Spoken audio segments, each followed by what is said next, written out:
בואו נספר לכם על מה השיר להיקבות שמספר. איזה בחורה אחת, בדוקה איזה בחור עם זין גדול. כל השיר מטאפורה לזין גדולים. לא, הוא לא. הוא מספר על בחורה מאוד פגיעה. היא נדפקת כמה פעמים, ואז היא פוגשת בבחור רגיש. וואו, תפתעת לספר לתיירים. טובי, מי מזלזל לי טובי? להיקבות זה לא על איזה בחורה רגישה שפוגש באיזה בחור רגיש. טרובלו, אין בכוח. איזה זה טרובלו? היית ענק של מדונה. אני אפילו לא עוקב אחרי המצב הזה. גם לא אמרתי שלא שמעת, רק שמעתי שכולה. בטח שאני לא אמרתי. תקשיב? יכולת לדבר בלעדיה. אני אהבתי את החומרים הקודמים שלה. שירים כמו בא לו להם. אבל מאז שיצא בהקלטה של פאפה דון פריץ',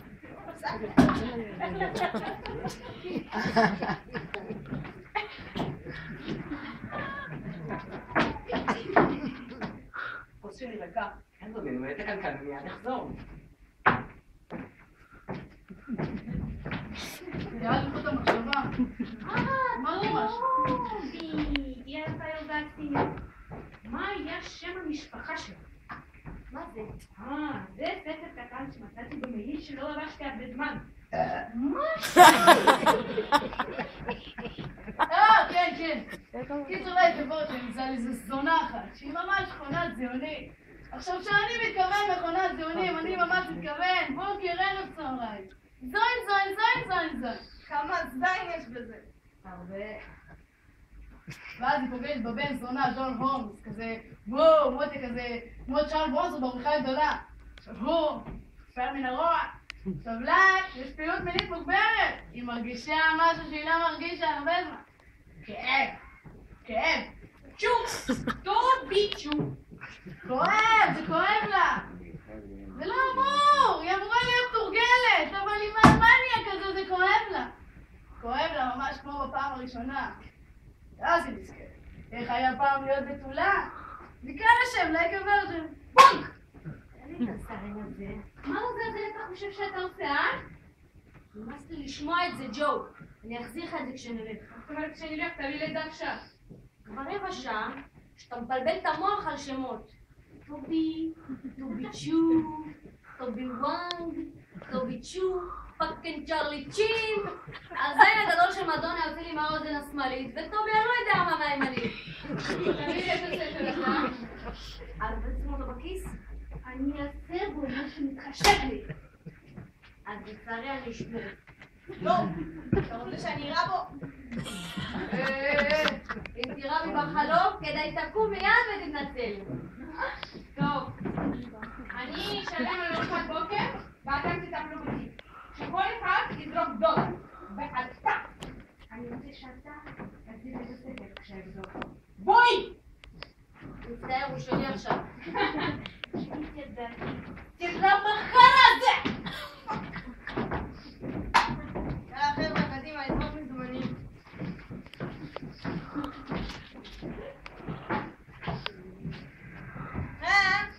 רק דולר. אני לא נותן טיפים.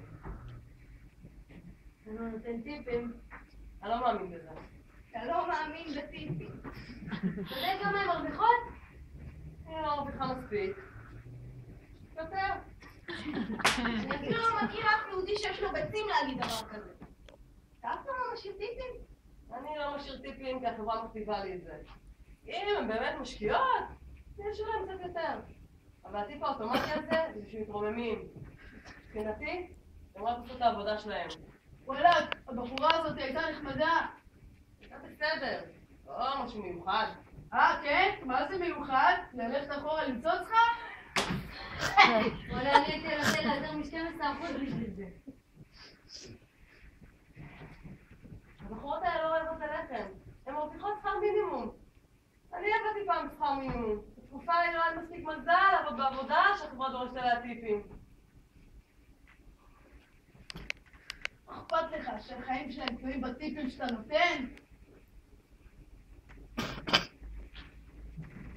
אתה יודע מה זה? זה הכינור הקטן ביותר בעולם שמנגן רק בשביל מצריות. אין לך מושג על מה אתה מדבר. האנשים האלה קוראים את התחת, זה עבודה קשה. גם לעבוד במקדונלדס. שם אתה לא משאיר טיפים, נכון? למה לא בעצם? נשים לך אוכל, והחברה אומרת לאלה, אל תיתן טיפ, כן תיתן. זה מעוות לגמרי. מלצרות זה מקצוע שכל נערה שלא סיימה מכללה במדינה הזאת. זה עבודה שכל אישה יכולה להשיג ולחיות ממנה, וזה רק בגלל הטיפים שלהם. זין.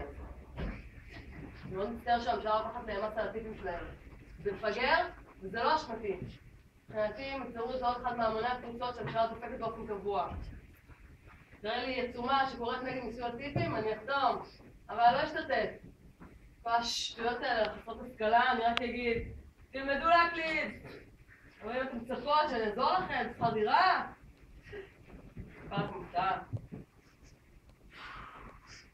שכנע אותי. תביאו לי את הטיפים. תודה לך במקום. טוב, מודים, הגיע הזמן למרוד. רגע. מי לא השתתף? סרפין. סרפין, למה לא? לא נותן טיפים. הוא לא נותן טיפים, אה? מה זאת אומרת אתה לא נותן טיפים? הוא לא מאמין בזה! שטוח!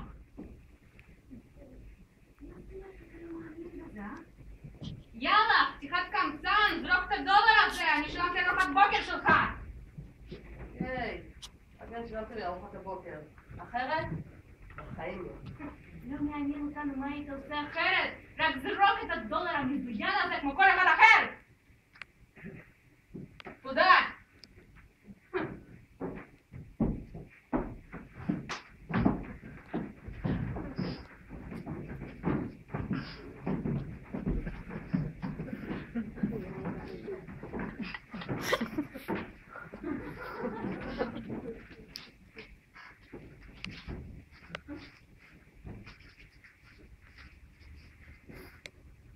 בני זונות.